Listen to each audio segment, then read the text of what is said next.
बाजवा साहब को पूरे 6 साल अमेरिका ने इनवाइट नहीं किया।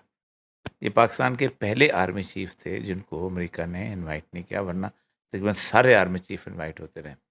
उसकी बुनियादी वजह ये थी कि अमेरिका यहाँ से अपना बोरिया बिस्तर लपेटना चाहता था। अमेरिका ने ये तय कर लिया था कि अब हमारी जो जंग है ये वाघा से सिडनी तक होगी, वाघा से इस तरफ नहीं होगी। इसलिए इंडिया का क्वाड और सारा कुछ था।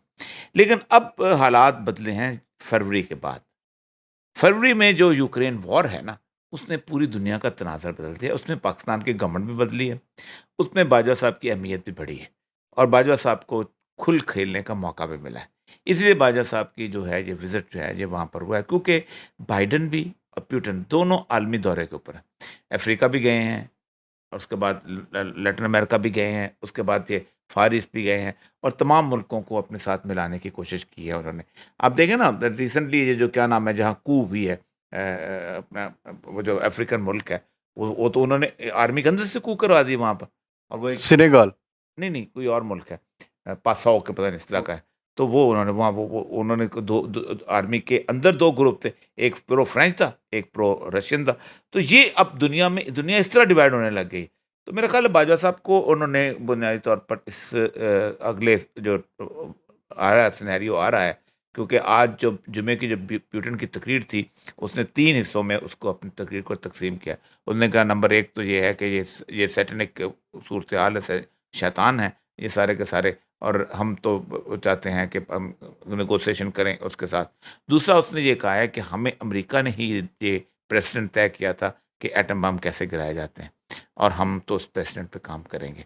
और तीसरा उसने एक और बात की थी और उसने कहा था, हाँ, उसने कहा था ये जो पाइपलाइंस हैं ये अमेरिका खुद उस पर बम धमाके करा रहा है ताकि यूरोप को ये गैस ना मिले। और बाइडन का एक रेफरेंस भी देता है जिसमें बाइडन ने कहा है कि आप गैस ना खरीदें, हम पाइपलाइन जो है हम देखेंगे कैसे ये वर्क करती। तो इस सिनेरियो के अंदर पाकिस्तान की बहुत अहमियत बन गई हुई है। लेकिन इस एक उल्टी एक बात पे जो पूरी दुनिया में चल रही है कि अमेरिका ये समझता है कि हम उस पाक फौज को, किसी मुल्क की उस फौज को, ताकत को अपने साथ मिलाएंगे जो पॉपुलर सपोर्ट रखती हो। इसलिए राबन राफेल यहाँ आई थी और सिर्फ इमरान खान से मिल के गई है। पाकिस्तान की आर्मी और पाकिस्तान के अवाम को जितनी डिटेल से अमेरिकन जानते हैं कोई और नहीं जानता। अयूब खान की जिस वक़्त 1954 में रिपोर्ट गई थी अमेरिकन नेवी की, उस वक़्त नेवी होती थी, उस वक़्त वो नहीं बनी थी सही तरह, जो उनकी CIA नहीं बनी थी।